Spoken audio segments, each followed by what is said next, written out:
Bueno, ya estamos en una edición más de Empoderados. Hoy es primero de diciembre, ya tenemos ganas de que sea diciembre, pero faltan todavía las elecciones, faltan varias cosas.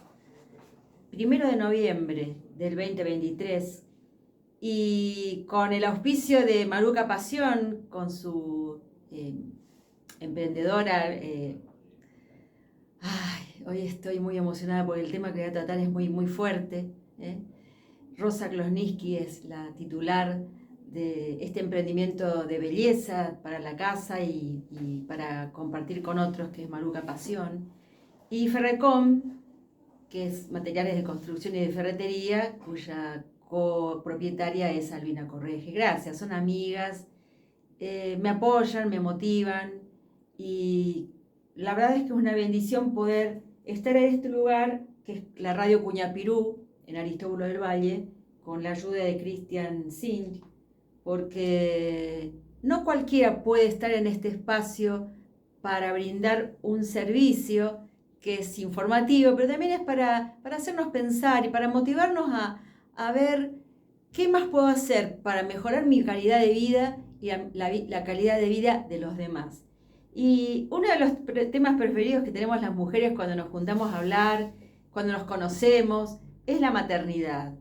Es cómo fue que dimos a luz, cómo fue el parto, las que tuvieron la suerte y la bendición de tener parto normal.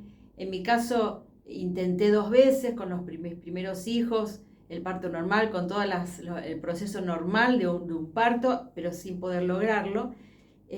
Así que tuve 3 cesáreas, pero igualmente fueron experiencias muy lindas, las disfruté.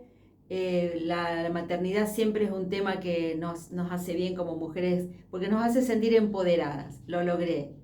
Y mi esposo es uno de los que me dice que yo siempre fui muy luchadora, muy fuerte, que me admira y por algo somos las mujeres las que parimos, ¿no es cierto? Pero todo se vuelve tristeza e impotencia cuando alguna cuenta que no pudo quedar embarazada, que no pudo ser mamá, que perdió a su bebé. Este domingo pasado visité en el hospital, no en esta localidad, sino en otra, a una amiga que estaba internada y al lado estaba una chica muy jovencita y ella se interesó por lo que estábamos hablando y me contó su experiencia. Ella me contó algo muy triste. Me dijo, 5 veces vine al hospital para ser atendida y me mandaron de vuelta a casa. Y yo tenía un bebé muerto en mi vientre. Y no daba más de los dolores hasta que finalmente parece que alguien se compadeció de ella y la internó. Y era sábado y domingo, todavía no le habían hecho ninguna ecografía, solamente estaban, no sé qué procedimientos habían hecho. Ella ya estaba sin dolor. Y le pregunté, vos fuiste mamá, porque a partir de ahora vos tenés que restaurar tu vida, ya está, esto que te pasó fue muy triste, pero le pregunté y ella ya había sido mamá y había tenido una linda experiencia, muy difícil también porque su hija al día siguiente de nacer fue operada de la parte digestiva que la tenía colapsada, pero su hija ya tenía creo que 4 años y es su orgullo como mamá. Y hay muchas situaciones en los hospitales y en los servicios privados también, no son a veces mejores que los hospitales, aunque el hospital público es algo que debería beneficiar a los más necesitados, que no tienen otra opción que el hospital. Y hoy quiero hablar sobre la ley Joana, que es una ley nueva, que viene a tomar el nombre de una mujer que pasó por la experiencia de la pérdida de un bebé. La muerte de un bebé o la muerte perinatal tiene que ver con varios aspectos. Es la mortalidad intrauterina o infantil. Por ejemplo, el aborto, ya sea inducido por medicamentos o forma quirúrgica o espontánea, o sea, sin querer, sin que nadie haya participado, una muerte que a veces es para evitar males mayores, por algo se producen a veces esos abortos espontáneos. hasta la semana 20 del embarazo se considera aborto. Luego es muerte fetal cuando la edad gestacional es superior a las 22 semanas. Se llama mortinato. Estoy aprendiendo un poquito de estas cosas. Muerte perinatal es desde las 28 semanas de embarazo hasta la primera semana de vida, o sea, 7 días del bebé. Se considera muerte perinatal la muerte del bebé desde la gestación de la semana 28 hasta los 7 días después de nacer. Luego está la mortalidad neonatal o de recién nacidos desde el nacimiento hasta los 28 días. Y por último se considera mortalidad infantil durante el primer año de vida.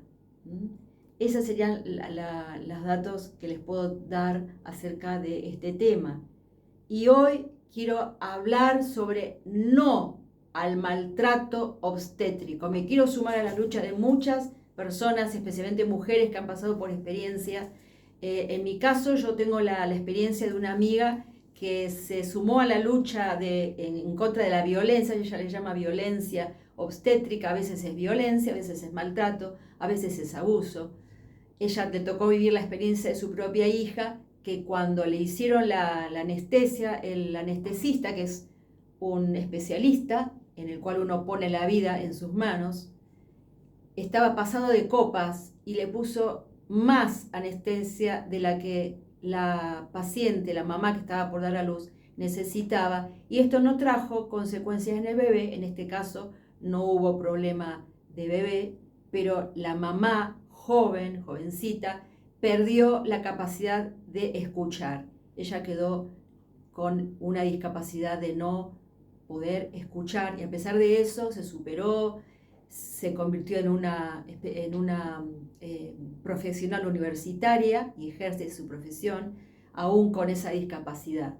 Es decir, no debería haber pasado que en ese lugar hubiera un anestesista que entró a trabajar en estado de ebriedad. Eso no puede ocurrir. Eso es violencia obstétrica. Y en la cual participó también, seguramente se habrá dado cuenta, el médico que operó. No creo que haya sido tan tonto de no darse cuenta que el anestesista estaba pasado de copas. Joana, la ley que tiene que ver con todo esto, una ley que es muy reciente, le costó 3 años atravesar el duelo por la pérdida de su hijo. La falta de contención adecuada y de empatía hicieron que ese camino fuera más largo. Ella le dice, es el testimonio que da: me tocó atravesar la situación en absoluta soledad. Tu realidad no armoniza con la respuesta que te brindan el sistema de salud, que es el que tiene que ocuparse de tu vida. Es un derecho, el derecho a la vida, el derecho a la vida, el derecho a la salud.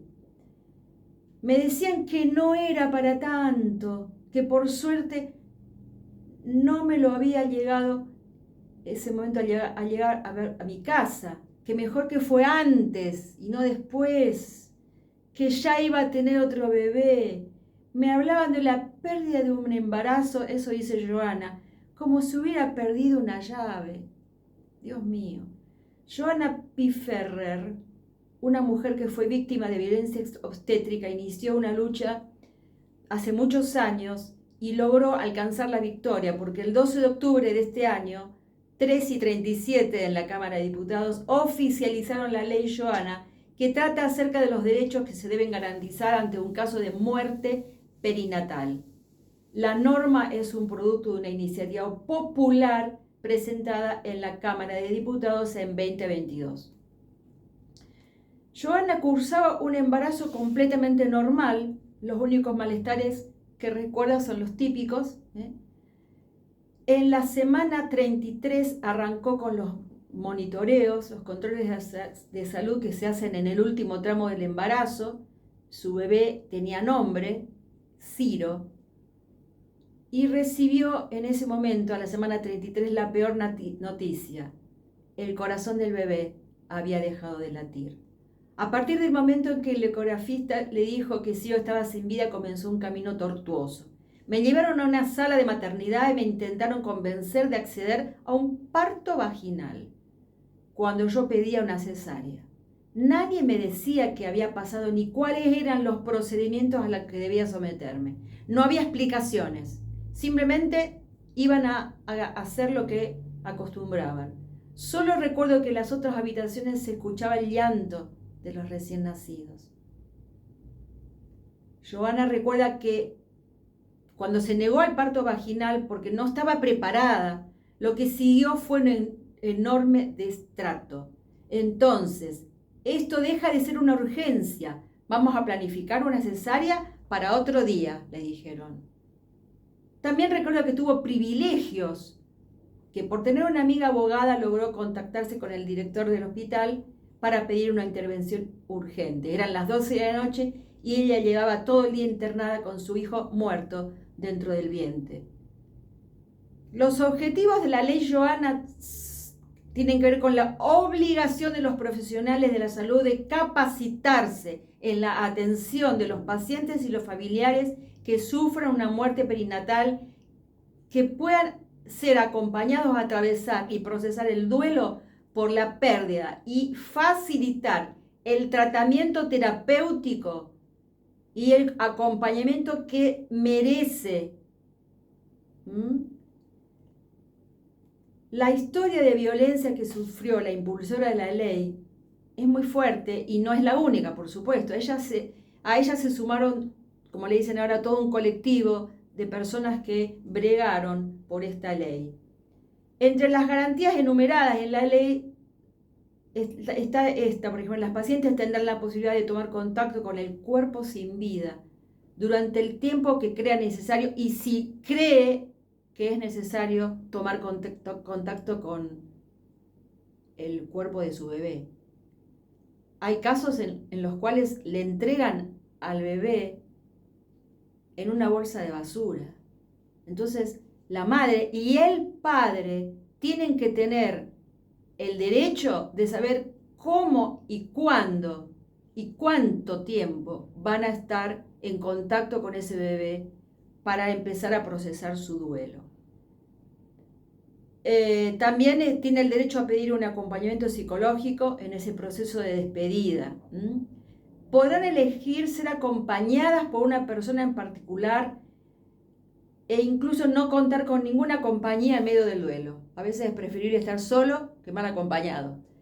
Pero todavía hoy, y nos ha tocado como experiencia familiar, hay médicos que no dejan al papá del bebé o a un ser querido de confianza que participe y que esté al lado de la paciente que está por dar a luz.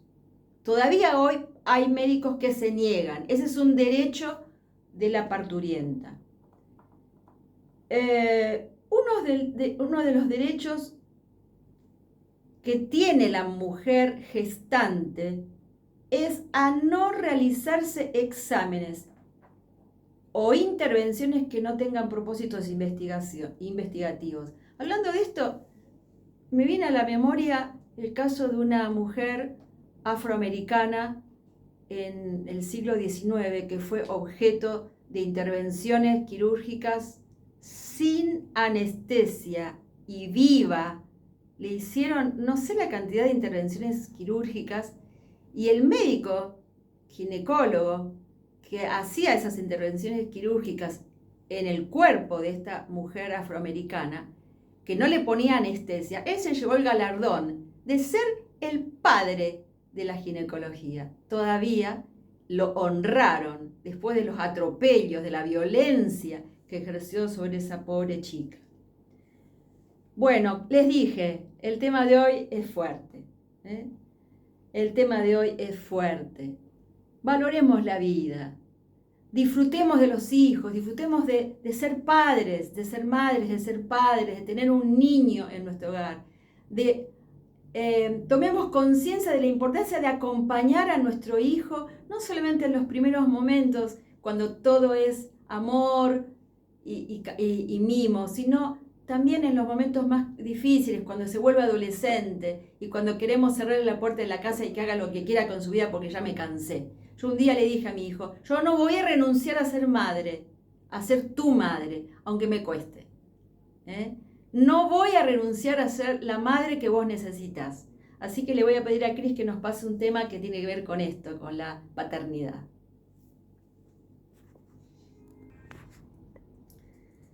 Este papá de la canción dice, por ti las montañas subiré. Qué lindo. Sí, estamos hablando de no al maltrato de las mujeres gestantes y las mujeres que están por dar a luz. La Organización Mundial de la Salud define a la salud como el estado de completo bienestar físico, mental y social, y no solo la ausencia de afecciones o de enfermedades. A veces, bueno, eso es un punto aparte, ¿no? Pero a veces vamos a hacernos ver por el médico cuando ya no damos más. En realidad tenemos que ir antes, y si el médico no nos hace hacer un análisis o una ecografía o algo, es un mal médico, porque debe prevenir, el sistema de salud tiene que prevenir las situaciones que luego, para que no se transformen en una enfermedad. La historia detrás de la ley Johanna, dice ella, somos el grito de las que parimos, invisibilizadas. Nadie sabe lo que estamos atravesando. Johanna tomó el profundo dolor por la pérdida de su hijo, marcada por el destrato y la violencia del sistema de salud, y lo resignificó hasta convertirlo en un abrazo colectivo. La iniciativa que hoy lleva su nombre, la Ley Johanna, busca garantizar procedimientos y establecer criterios médicos para la atención de estos casos. Y ella dice, cada vez que contaba mi historia, alguien se acercaba y me decía que había pasado por lo mismo. Sí, la noticia de la pérdida de ese embarazo se convirtió en una tortura. El sistema médico sin protocolos para acompañar la muerte perinatal la empujó a parir en una sala de maternidad. La llamaron mamita. No era más mamá. Había perdido a su hijo. ¿Cómo le podés decir mamita a alguien que acaba de perder a su bebé? La llamaron mamita en varias oportunidades y nadie le brindó la contención psicológica ni la información que necesitaba. Johanna tardó 3 años en encontrar un acompañamiento adecuado y poder procesar su duelo. Y allí descubrió que había sido víctima de múltiples violencias y demandó a la clínica donde fue atendida. Me llevan a la sala de parto sin ninguna información, me aplican la epidural y me atan las manos. Pedí asistencia psicológica y no la tuve. Después de la operación empecé con la bajada de la leche y nadie me explicó nada. Solo vino una enfermera que me llamó mamita y dijo que me tenía que apretar las tetas. Johanna cuenta que quedó sumida en una absoluta tristeza, aturdida y extremadamente vulnerable. Cuenta que lo único que la salvó fue esa actitud proactiva que tenemos que tener las personas empoderadas. Y ella empezó a trabajar con las redes, a crear redes. Las redes son lazos de unión con otras personas que puedan interesarse por el tema, ya sea porque pasaron por la propia experiencia o porque simplemente se solidarizan y quieren hacer algo en favor de aquella víctima de una situación como esta. En el razonamiento típicamente judicial no se consideraba maltrato deshumanizado lo que a ella le había pasado. Por eso la causa de Johanna se transformó en la primera demanda de violencia obstétrica a la muerte perinatal por daños y perjuicios y sentó un precedente. El camino hacia esta ley fue largo, llevó muchos años, podríamos decir 10 en total, hasta que finalmente en octubre de este año sale a la luz.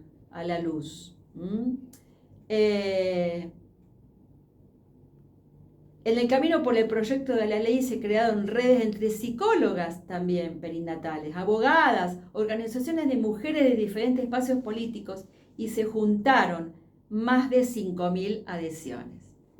Quiere decir que siempre se puede hacer algo. Quiero hablar, para terminar este programa de Empoderados, de un genocidio perinatal. Hablamos de lo perinatal, es la muerte de un bebé, de un ser gestante, de una persona gestante, desde la última etapa del embarazo, 28 semanas, hasta los 7 días después de nacido. Hubo un genocidio perinatal que vale la pena recordar en esta ocasión. Hoy hay muchos que se expresan a favor de los palestinos y en contra de los israelitas o israelíes, o a favor de unos, bueno, en contra de otros. No ese es el tema. En esta cruenta guerra que fue iniciada por un movimiento terrorista revolucionario Hamas, de una forma tan violenta, con secuestro de inocentes, muerte de niños y de ancianos, y a partir de ahí comenzó la destrucción de muchos hogares. Pero la maldad es muy vieja y los genocidios también. El pueblo judío fue elegido por Dios para darse a conocer como un Dios de amor, como un Dios de poder, como un Dios de misericordia y un Dios de justicia, de santidad y de salvación a toda la humanidad. No es el Dios de Occidente, como algunos dicen. Es el Dios que vino a partir de un pueblo oriental, como es el pueblo hebreo en Israel, en lo que es el territorio de Israel y toda esa zona caliente que tantos, por algo tantos, todo el mundo pone, es el ombligo del mundo, todo el mundo pone su mirada ahí, no es casualidad. Pero Dios permitió o castigó en forma directa muchas veces al pueblo judío. ¿Por qué? Por su idolatría, por su rebeldía, por darle la espalda, por no reconocerlo como el Dios que tantas veces lo había liberado, que tantas veces lo había salvado, que lo había considerado como su pueblo especial, su más especial tesoro dentro de todos los pueblos del mundo. Y en tiempos del famoso patriarca Moisés, el pueblo judío justamente vivía una de esos tiempos muy largos de esclavitud, en este caso en Egipto, bajo una fuerte opresión. En Egipto había un faraón que no se le ocurrió mejor idea que para que estos judíos, estos israelitas que son fuertes, que crecen, que las mujeres dan a luz uno detrás de otro, son una máquina de hacer hijos, y se están volviendo un pueblo poderoso, nos van a querer dominar. Entonces a este faraón, la máxima autoridad de Egipto, no se le ocurrió mejor idea que hacer matar a todos los niños varones.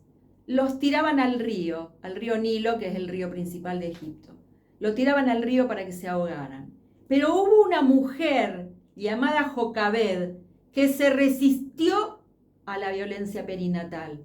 Escondió a su hijo durante 3 meses y tuvo una idea mucho más genial que la de Faraón. Porque por supuesto las ideas geniales, las buenas ideas vienen de parte de Dios. Y esta idea genial tuvo éxito y Moisés se convirtió en el libertador de todo el pueblo judío que pudo volver a su territorio, al territorio que Dios le había dado. Era un pueblo ya muy numeroso, eran alrededor de 1 millón. Se conoce en la historia como el Éxodo. El Éxodo. Y sin duda que Dios tiene las mejores intenciones para sus hijos, tiene las mejores ideas, tiene los mejores planes, pero muchas veces le damos la espalda y queremos hacer la nuestra. Y queremos vivir como a nosotros nos parece, sin consultarlo a Él, sin decirle, Dios te necesito. Yo, en vez de vivir solo y decidir solo mi vida, quiero vivir con vos y pedirte que me ayudes a tomar decisiones, porque las cosas se ponen complicadas. Y sin duda, porque es mi propia experiencia y la experiencia de mi esposo, hacerle caso a Dios, como hizo Jocabed, que obedeció esa idea, obedeció de alguna manera eso que le impulsó a salvar a su hijo, tiene garantía de éxito. Espero que puedan terminar bien esta semana tomando buenas decisiones tomados de la mano de Dios. Chau, chau.